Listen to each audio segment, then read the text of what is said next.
Herkese merhaba arkadaşlar. Ben PT Kawaii. Hepiniz hoş geldiniz. Bugünkü videomuz arkadaşlar büyücü petleriyle ilgili olacak. Yani büyücü petlerinde hangilerini kullanmalıyız, becerilerde nelere dikkat etmeliyiz. Bunlar hakkında geniş bir video olacak bu. Belki biraz uzun olabilir. Bir tık da hastayım. Sesim nasıl geliyor inanın hiç bilmiyorum. O yüzden birazcık idare edersiniz artık. Bu arada kanala abone değilseniz abone olmayı, videoya beğeni atmayı arkadaşlar unutmayın. Bunlar benim için artık gerçekten önemli. Şimdi arkadaşlar öncelikle şöyle bir şeyden bahsetmek istiyorum. Şimdi büyücüde kullanabileceğimiz arkadaşlar benim bildiğim yani alanda saldırı bakımından kullanabileceğimiz 3 tane petimiz var. Bir Safir Büyüleyiciler. Yani ben bunun ismini zaten Juguli taktım. Biliyorsun 5 level olunca sevgi seviyesi isim takabiliyorsun. İkinci şey olarak pet olarak buz kertenkelesi var. Bir de arkadaşlar yıldırım kertenkelesi var. Ama şöyle bir durum var. Safir büyülü ejder arkadaşlar daha çok alanda kullanışlı. Yani biliyorsunuz büyücüde hani uçan birlikte oynadığımız için veya işte daha fazla hasar vursun gibi istediğimiz için bundan dolayı alanda şu anda en çok safir büyüleyiciler kullanılıyor ve bana göre yani hepsinden daha iyi gibi bir şey yani şu anda safir büyüleyiciler. Tabii ki de bu becerisinden de kaynaklı, yetenek becerisinden de kaynaklı. Şimdi benim bir tane safir büyüleyicilerim var. Ayrıyetten buz kertenkelesim var ve de şey var. Nerede o? Kum kertenkelesi var arkadaşlar. Şimdi diyeceksiniz ki kum kertenkelesi ne alaka? Evet, bunu duyar gibiyim. Şimdi şöyle bir durum var arkadaşlar. Bildiğiniz gibi bu oyunda hani yeri geliyor 2 kıta çıkabiliyoruz okçu veya yeri geliyor 3 kıta büyücü çıkabiliyoruz ki şu anda oyunun da erken safhaları bunlar. İleride 5 kıta büyücü çıkacağız, 5 kıta okçu çıkacağız veya 5 kıta piyade, 5 kıta süvari vesaire yani.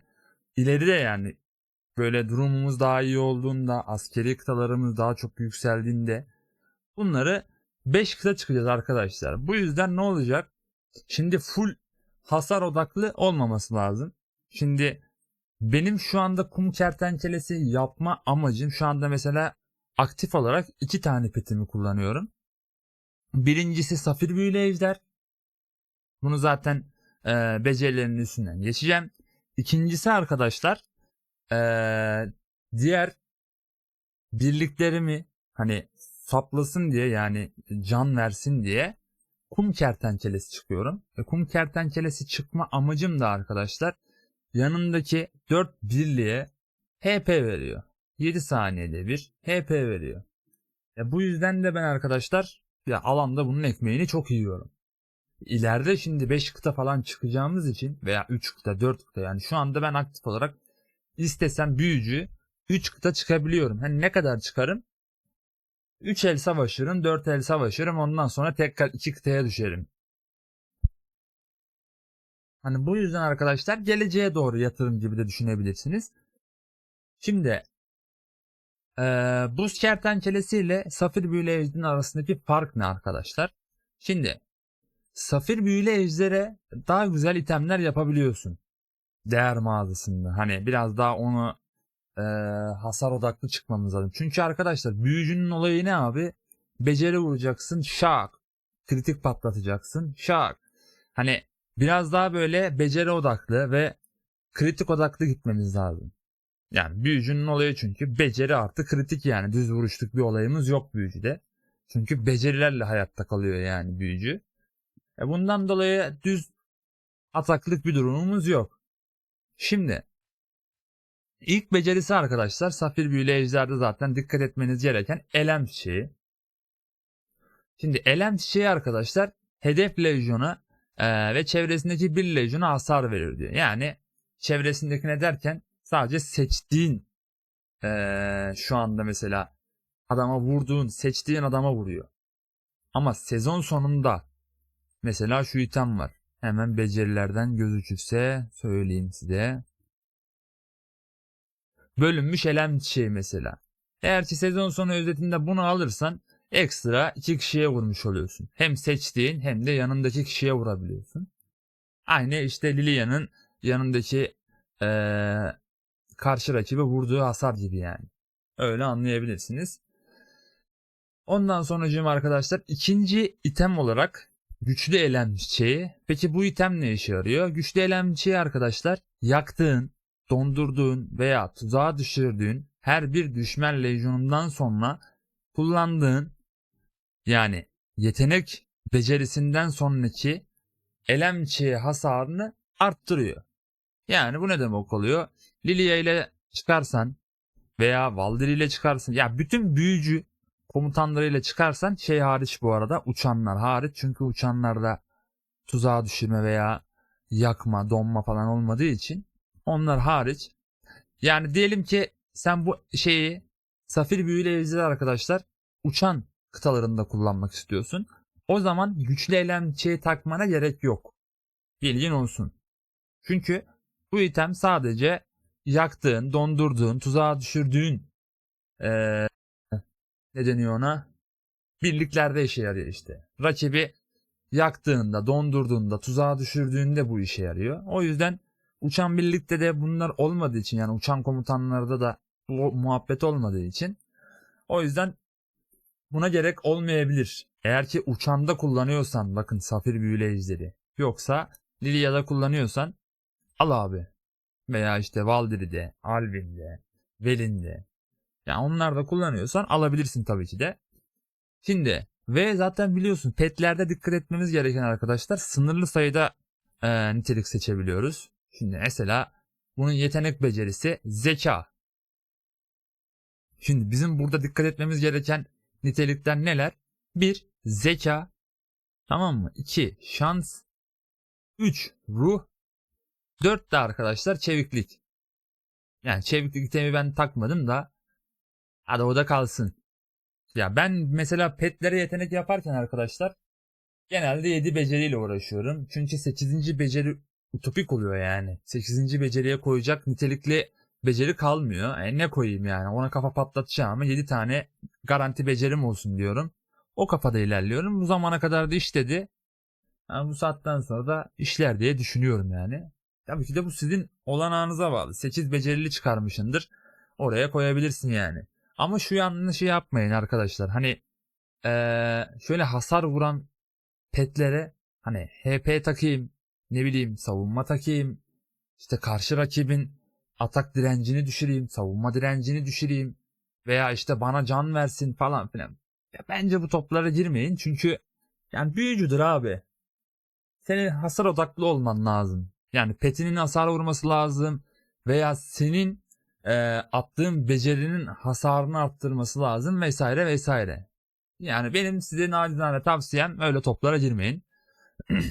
Ben mesela şu an şu becerilerde arkadaşlar çok memnunum. Aşırı derecede memnunum.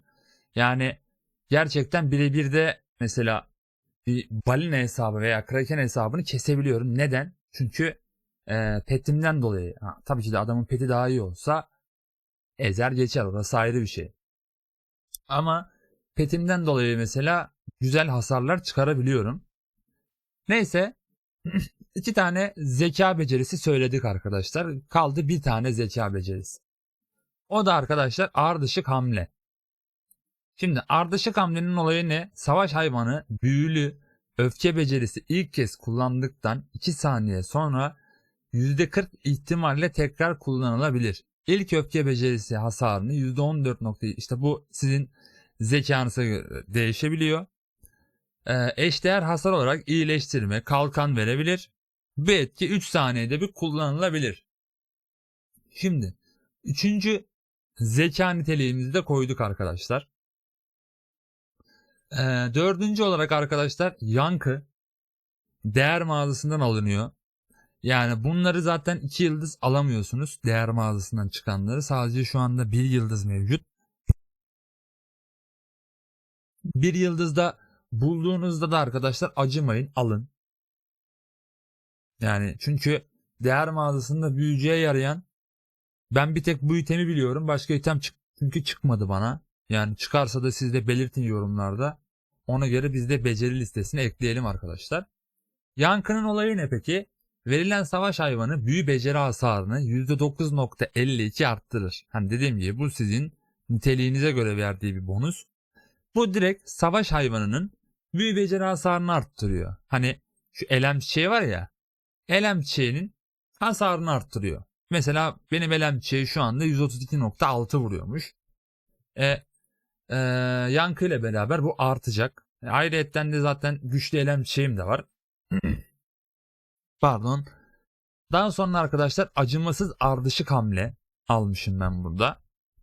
Peki bu ne işe yarıyor? Direkt normal acımız ardışığın bu abisi diyelim. Hani kritik oranını arttırıyor.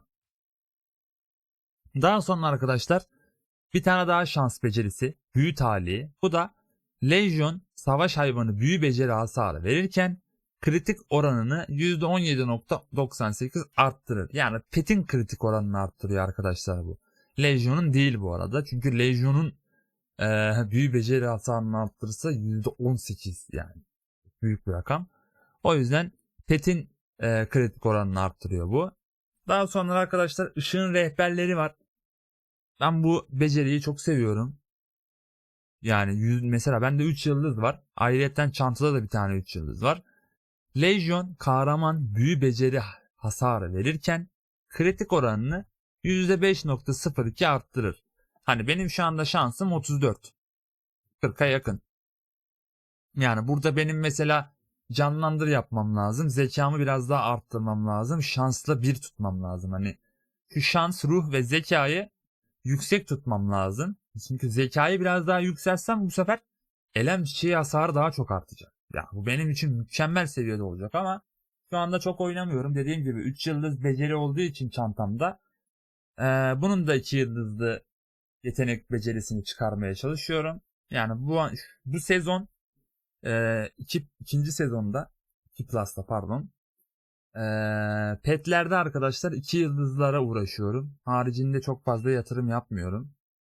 Canlandırmaları falan stokluyorum. 2 yıldızlı çıkarırsam olur da ona basmayı düşünüyorum. O yüzden sadece tek şu anda gece kuşu yakalıyorum. Ondan sonra elem safir büyülü ejdere döneceğim. Şimdi peki arkadaşlar diyelim ki safir büyülü ejdere yatırım yapmak istiyorsun. Büyücü main'sin. Normaldir. Benim de oynadığım gibi.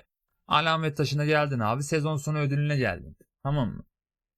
Şimdi burada kankalar daha demin de söylediğim gibi bölünmüş elem bir şey var. Ya bunun olayını zaten biliyorsun.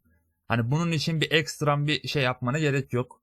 Bir slot açmana gerek yok. Çünkü ruh'a göre belirleniyor. Zaten bizim bir tane daha boş slotumuz var. 7 yani daha deminki yaptığımız beceriler 7 slotluydu. Ayrıyetten bir tane beceri kısmamıza da gerek yok. Çünkü ruh gerekiyor bunun için. O yüzden de direkt 8. beceriye mesela bölünmüş elem çiçeği atabiliriz.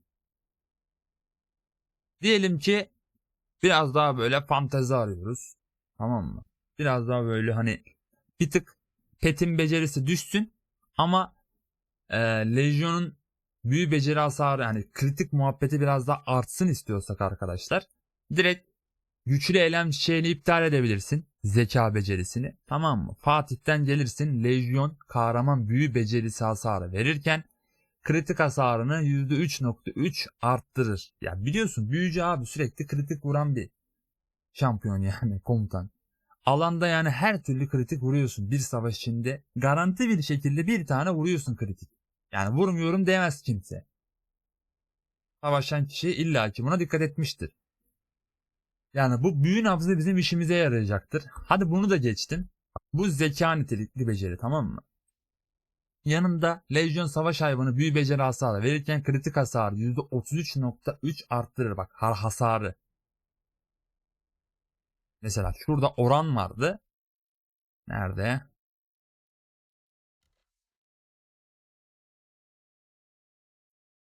Burası mesela direkt büyü tahliye ediyor ya. Büyü beceri hasarı verirken kritik oranını sezon ödülündeki de kritik hasarını yani birbirine eşdeğer aslında. Ama dediğim gibi ikisi de büyü zeka niteliği olduğu için arkadaşlar o yüzden buradan bir tane iptal etmen gerekiyor. Burada iptal edebileceğin en iyi seçenek de güçlü eylem çiçeği. Güçlü eylem çiçeğini iptal edersin, tamam mı? Onun yerine alırsın büyü nabzını veya yanındaki itemi. Aldın koydun buraya. Tak. Tertemiz. En sona ya da işte şansına ne atabilirsin? HP atabilirsin. Yani oraya koyabileceğin senin fantezi dünyana kalmış bir şey yani. Burası tamamen senin elinde. Şimdi Safir Büyülü Ejder arkadaşlar bu şekildeydi. Yani bunun daha üstü olduğunu düşünmüyorum. Varsa sizin daha iyi bir komplarınız atın arkadaşlar. Bilelim, görelim. Ya ben şu anda bu becerilerden gerçekten memnunum. Dediğim gibi sadece 2 becerili yetenek yakaladığımda ona birazcık yoğunlaşacağım. Haricinde bu yetenek, bu becerilerden ben memnunum. Baya beni götürüyor yani. İkinci olarak arkadaşlar buz kertenkelesi. Buz kertenkelesinde çok yoğunlaşmadım. Çok beceri atmadım daha doğrusu. Çünkü oraya koyabileceğiniz beceriler sınırlı arkadaşlar. Yani şeye koyduğumuz gibi Safir Büyülü Ejder gibi yapabiliriz buraya. Aynısını koyarsın, yapıştırır geçersin ama burası sanki biraz daha böyle seçmeli gibi olmuş. Çünkü şimdi birinci item zaten arkadaşlar buz çekirdeği. Şimdi hasar faktörü zaten şeye göre daha düşük bu arada. Elem çiçeğine göre daha düşük. Peki buz çekirdeğinin olayı ne? Yani bir öfke becerisi kullandığında önce hedef lejyonu takip eden bir buz küreleri çağırıyor. Ufaklar vardı yani. Onlarla arkadaşlar yanındaki etrafındaki işte kişileri 3 saniye boyunca şey yapıyor. Yavaşlatıyor. Yavaşlatınca da arkadaşlar hasar vurmaya başlıyor. Yani 3 kere hasar vuruyor bu. Donma etkisi yaratıyor işte. Burada gösteriyor zaten. Hasar alan kişiye donma etkisi altında olduğunda sefer hızını 3 saniye %15 azaltıyor. Yani alan savaşlarında bayağı etkili olabilir. Okey. Kalabalık savaşlarda mesela sefer hızını yavaşlatmak okey. Buna bir şey demiyorum. Ama işte kullanılabilecek alan var, kullanılamayacak bir alan var. Daha sonra işte diyelim ki bu itemi çıkardın. Buz çekirdeğini çıkardın. Pardon. Onun ikinci itemi arkadaşlar güçlü buz çekirdeği. Buradan direkt sana göstereyim. Direkt zaten ana iteminin hasarını arttırıyor arkadaşlar. Yani bu birinci itemi varsa, bu item varsa bu itemi de almak zorundasın yani. Direkt hasarını arttıracak sonuç olarak. 3. Yankı arkadaşlar. Bu ya şu yankı senin büyücü petinde arkadaşlar vazgeçilmezin olsun. Bakın yankı. Şu yankı gerçekten vazgeçilmezin olsun. Şimdi dördüncü item arkadaşlar. Işığın rehberi. Yine tekrar söylüyorum. Direkt mesela büyü beceri hasarı verirken kritik oranını arttırıyor. Direkt bu senin lejyonuna etki yapıyor. Daha sonra büyü nabzı koyabilirsin. Çünkü zeka şeyin boşta olacak. Bir tane zekan boşta olacak yani. Sezon özetinden alabilirsin. Büyü talihi koyabilirsin. 6. item olarak. Kritik oranını arttırıyor mesela. Daha sonrası arkadaşlar senin fantezine kalmış yani. Çünkü buna ben 7. item olarak koyabilecek bir item bulamadım. Yani düşündüm yani kalkıp da elem çiçeğiyle de aynı olmasını istemiyorum. Öyle de bir dert var. Hani çünkü şu anda petlerin çoğu fiziksel atak, hani fiziksel saldırı falan, fiziksel beceri hasarına odaklı olduğu için büyüde çok fazla böyle koyabileceğiniz itemler yok daha doğrusu. O yüzden arkadaşlar çok fazla üstüne durmadım bu kertenkelesinde. Şimdi yıldırım kertenkelesi de aynı o şekilde. Yani yıldırım kertenkelesini zaten burada mağazada tetikleyen bir beceri hasarı yok arkadaşlar. Yani mesela burada direkt safir büyülü ejderle şuradan göstereyim size. Efendime söyleyeyim. Titrelediğimizde büyüye geldiğimizde yani burada sadece safir büyülü ejderle buz kertenkelesine çalışıyor buradaki itemler. Tamam. Şimdi yıldırım kertenkelesine de koyarsın da ne koyacaksın? Öyle bir şey var. Hani güçlü eylem çiçeğini koyamazsın. Güçlü buz kertenkelesini koyamazsın. Hani o şekilde anlatabilirim. Yani fırtına kertenkelesine koyacağımız beceriler arkadaşlar yani biraz da yani ötekileriyle aynı olacak ama dediğim gibi hani çok fazla tetikleyen bir skill'leri yok. Sadece sezon sonu özetinde var. O da ne kadar etki eder size kalmış. Yani koyması, fantezi size kalmış. Yani fırtına hasarını arttıracak. Yani bir bu item var. Çünkü değer mağazasında veya normal satılık mağazada yok itemler. O yüzden koyamıyorum. Dediğim gibi arkadaşlar, yani büyücü petinde koyabileceğimiz itemler bu şekildeydi. Zaten siz de çok aşırı derecede istiyordunuz pet videosu. Yani büyücüler konuşamadım. Genel olarak bu şekilde arkadaşlar. 3 tane pet zaten mevcut. Şu an büyücüde ben aktif olarak şu anda ikisini kullanabiliyorum. Yani ikisini derken normalde ben ikinci büyücüme önceden buz kertenkelesi koyuyordum. Yani buz kertenkelesiyle çıkıyordum ama daha sonradan biraz daha böyle ana komutanlarımı da beslesin diye kum kertenkelesi çıkmayı tercih ediyorum. Çünkü ikisini birden HP'sini doldurabiliyor. Bu da beni alanda baya götürüyor arkadaşlar. Bundan dolayı zaten 4 tane beceri takılı. Bunlar ekstra bir beceri takmadım. Bunların için de bir masraf yapmadım. Böyle mük şekilde beni idare ediyor. Dediğim gibi arkadaşlar, videoyu beğendiyseniz beğenin. Yorum yapın arkadaşlar. Kanala abone olun falan filan. Hastayım yani, bilmiyorum çok iyi anlatabildim mi anlatamadım mı. Çok emin değilim. O yüzden birazcık mazur görün. Biraz daha toparladıktan sonra kendimi, videolar biraz daha hızlı bir şekilde gelmeye başlayacak. İzlediğiniz için teşekkürler. Bir sonraki videoda görüşmek üzere. Kendinize iyi bakın.